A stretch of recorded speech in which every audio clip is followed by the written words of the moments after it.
دیکھیں میں سمجھتا ہوں وہ نشست بھی نشستن اور برخاستن ہی تمام تر معاملات ہوں گے، اور اس کی وجہ یہ ہے کہ اس کی دو ریزنز ہیں. پہلی بات ہے پاکستان کسی الیکشن کا متحمل ابھی فی الوقت نہیں ہو سکتا.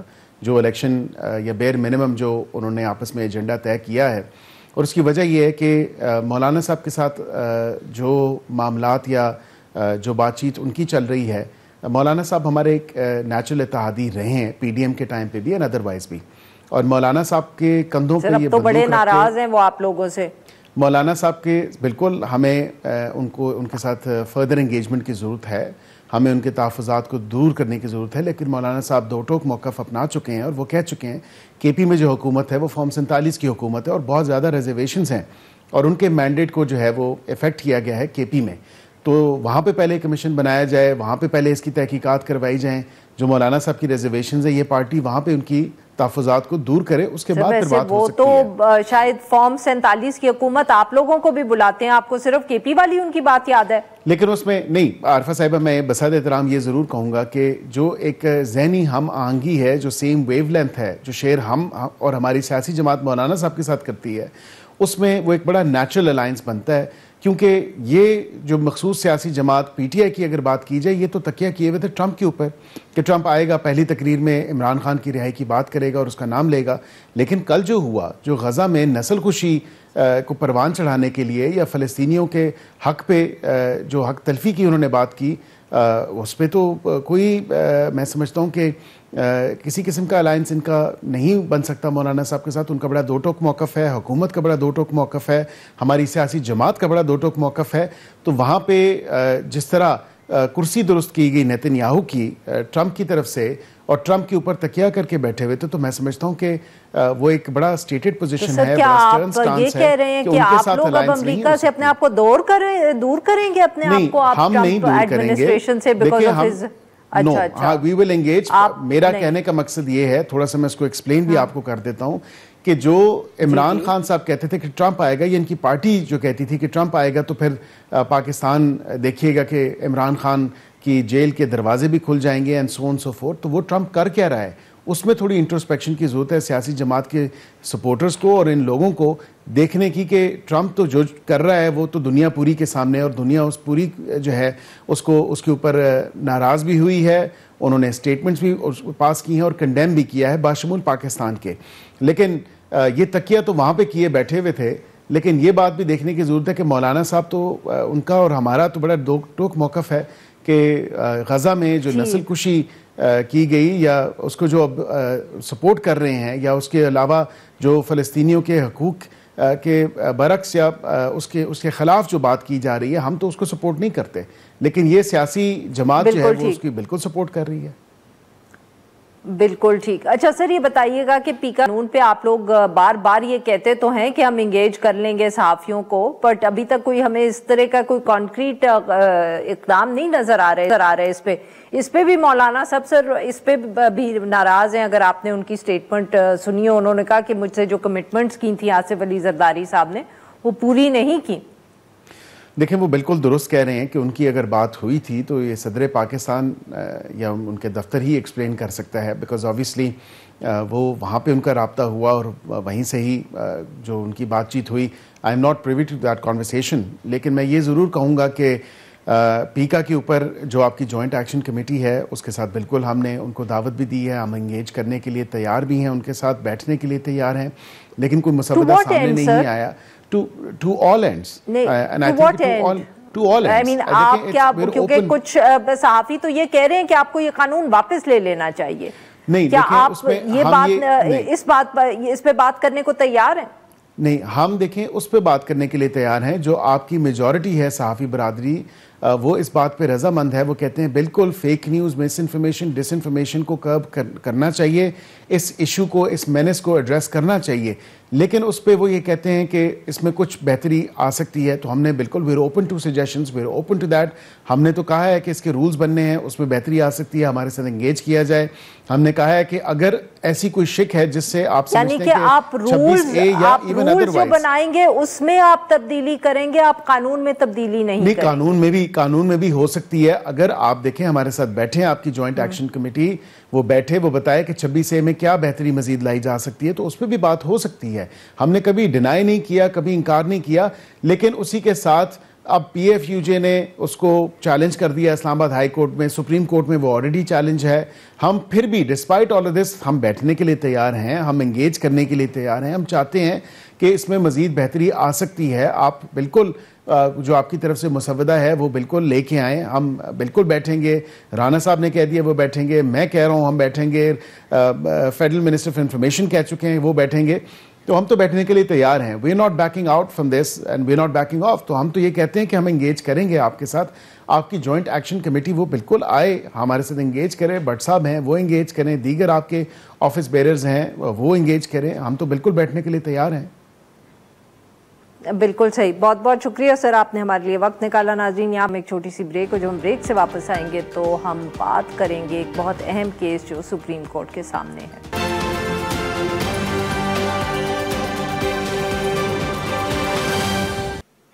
ویلکم بیک ناظرین. پروگرام کے اس حصے میں ہم ذکر کریں گے ایک بہت اہم موضوع کا. ہے تو بہت اہم, بٹ ٹیلی ویژن چینلز پر یہ جو اہم ایشوز ہیں ہم ان کو نظر انداز ہی کرتے رہتے ہیں. سو کوشش کریں کہ آج اس پہ روشنی ڈالیں. قصہ ہے یہ ایک کچی آبادی کا جو اسلام آباد کے I-11 سیکٹر میں بسی ہوئی ہے. یہ کچی آبادی جو ہے اس میں کہتے ہیں کہ یہ 1980 کے قریب جو ہے کہیں قائم ہوئی. زیادہ تر یہاں پختون لوگ ہی رہتے ہیں ادھر ادھر سے جو آئے ہیں ملک کے مختلف کونوں سے. جیسے کہ پچھلے دنوں میں ایک مضمون میں لکھا گیا کہ یہ جو وہ لوگ ہیں جن کی محنت پر اسلام آباد چلتا ہے, یہ سبزی منڈی میں کام کرتے ہیں تو ہمیں کھانے کو کچھ ملتا ہے, یہ ہمارے گھروں میں آ کے محنت مزدوری کرتے ہیں تو یہ گھر چلتے ہیں. مگر 2015 میں حکومت نے یہ فیصلہ کیا کہ اس کچی آبادی کو یہاں سے اٹھا دینا چاہیے, کیونکہ پاکستان کے اندر یہ کوئی ایک حکومت کی پالیسی نہیں ہوتی. سب حکومتوں کا یہ خیال ہوتا ہے کہ جو کچی آبادی میں لوگ رہتے ہیں وہ تو نہ پاکستان کے باسی ہیں اور نہ ان کے پاس کوئی حقوق ہے. تب اس ایوکشن کے فیصلے کے خلاف سپریم کورٹ میں ایک پٹیشن دائر کی گئی تھی 2015 کے بعد. اب 2025 میں سپریم کورٹ نے اس معاملے کو ایک دفعہ سنا اور پھر ایک جو رپورٹ تھی وہ انہوں نے اس پہ منگوائی CDA سے. تو اس سارے ایشو پہ بات کرنے کے لیے آج ہمارے ساتھ موجود ہیں عاصم سجاد صاحب. کالم نویس ہیں, قائد اعظم یونیورسٹی سے وابستہ ہیں اور وہ پٹیشنر بھی تھے اس جو یہ پٹیشن سپریم کورٹ میں دائر کی گئی تھی. اور ہمارے ساتھ موجود ہیں بیرسٹر SN پیرزادہ صاحب, ماہر قانون ہیں. ویلکم ٹو دی شو جینٹلمن. عاصم صاحب, آپ سے گفتگو کا آغاز کریں گے. سر 2015 میں ایوکشن نوٹس آیا, آپ لوگوں نے پٹیشن دائر کی, 10 سال کے بعد اب سن رہی ہے سپریم کورٹ یا بیچ میں کوئی ہیئرنگز ہوئی تھیں؟ نہیں, جسٹ ٹو کلیئرفائی, وہ ایوکشن ہو گئی تھی جی. وہ پوری بستی ملیا میٹ کر دی تھی CDA نے اور رینجر, اور ایک بڑا غزہ والا ایک ماحول تھا اسلام آباد میں. 20-25 ہزار بندہ بے دخل ہوا اپنے گھروں سے اور وہ آج تک در بدر ہیں. اور اس کے فوراً بعد 31 جولائی 2015 کو یہ واقعہ پیش آیا تھا, تو اس کے فوراً بعد چند دنوں کے اندر سپریم کورٹ نے ہماری پٹیشن سنی تھی.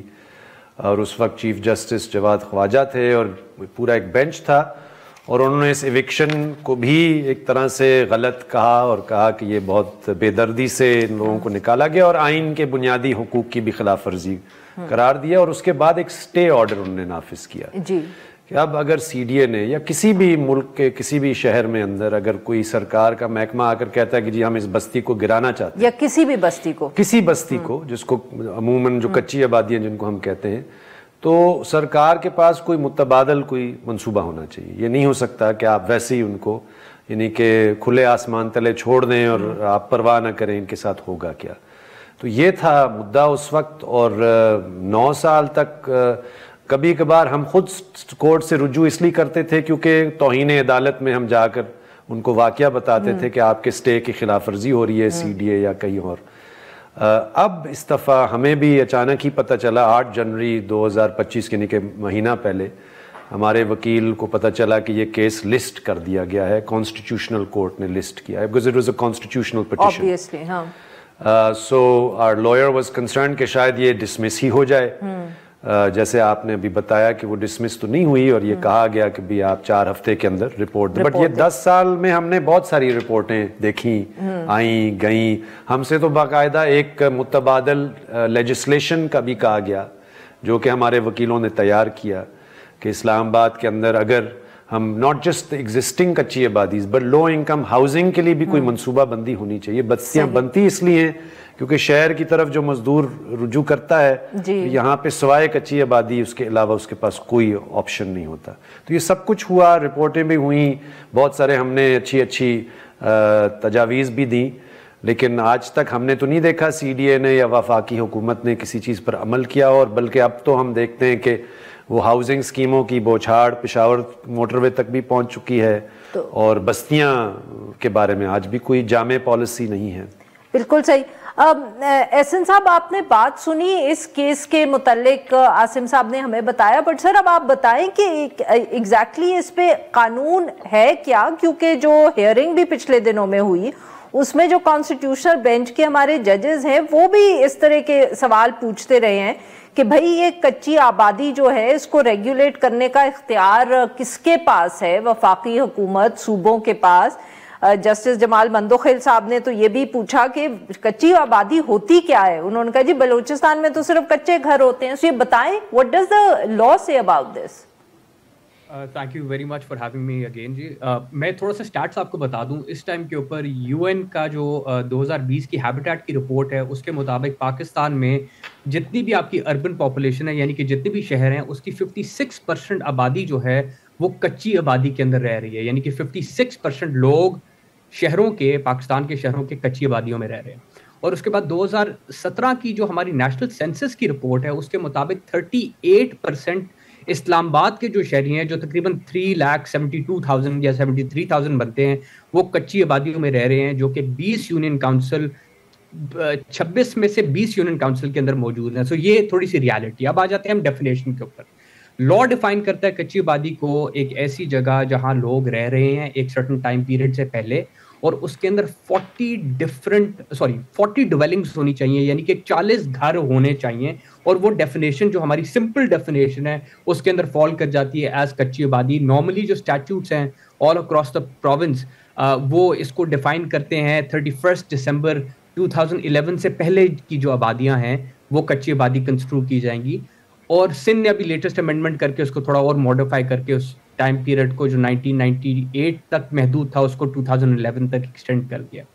اب آ جاتے ہیں سوال کہ کچی آبادی کی ایکسیپشنز کیا ہیں. کچی آبادی اسٹیٹ لینڈ کے اوپر نہیں ہو سکتی, پروونشل لینڈ کے اوپر نہیں ہو سکتی, ڈیزگنیٹڈ لینڈ کے اوپر نہیں ہو سکتی, ہاسپٹل اسکول کے لیے کوئی ڈیزگنیٹڈ لینڈ ہے, کوئی پارک کے لیے ڈیزگنیٹڈ لینڈ ہے, کسی سینسٹیو جگہ کے اوپر نہیں ہو سکتی, وہ کسی اسٹریٹجک سگنیفیکنس جگہ کے اوپر نہیں ہو سکتی, وہ پرائیویٹ لینڈ کے اوپر نہیں ہو سکتی تا وقت ہے کہ اس کی کنسنٹ موجود ہو اس اونر کے پاس ہو. ہمیں بیلنس کرنا پڑے گا. لا ریکگنائز کر رہے ہیں, اس لا کو پاس کرنے کا مقصد جو ہے یہ فیڈرل گورنمنٹ کے اندر یا اسلام آباد کے اندر اپنا لا ہے, سندھ کا اپنا لا ہے. 18 امینڈمنٹ کے بعد ہر بندہ پروونشل اٹانومی ایگزسٹ کرتی تو ہر پروونس نے اپنا لا پروملگیٹ کیا ہوا ہے. اور وہ لا کا جو بیسک مقصد ہے وہ ہوم لیس یا لینڈ لیس لوگوں کو فیسیلیٹیٹ کرنا تاکہ وہ آرٹیکل 99 جو رائٹ ٹو لائف اور آرٹیکل 14 جو رائٹ ٹو ڈگنیٹی ہے اس کے زمرے کے اندر اس کو مد نظر رکھتے ہوئے اس لا کو پاس اور پروملگیٹ کیا گیا کہ آپ لوگ جو ہیں عزت سے ایک جگہ کے اوپر رہ سکیں, اور یہ گورنمنٹ کی ذمہ داری ہے کہ وہ ان لوگوں کو اس جگہ پہ ریٹین کر سکیں. سو ان ایکسیپشنز کے باوجود لا ریکگنائز کرتا ہے کچی آبادی کے کانسیپٹ کو, اور اس کو جو ہماری سندھ ہائی کورٹ کی آئی بلیو محمود آباد کی ایک سوسائٹی تھی 2011 کا بڑا فیمس کیس ہے کراچی کا, اور اس کے اندر انہوں نے ریگولرائز کر دیا تھا اور پھر ایک کرائٹیریا لے ڈاؤن کیا تھا کہ ریگولرائز کا کیا مطلب ہے. اس کو ایک ایکسکرژن کی جگہ ہونی چاہیے, روڈ ہونی چاہیے, فیسلٹیز ہونی چاہیے, ڈرینیج فیسلٹیز ہونی چاہیے, اسکول ہونی چاہیے, اس کو ماڈرن طرز کے اوپر ایک سیکٹر کی شکل دینی چاہیے.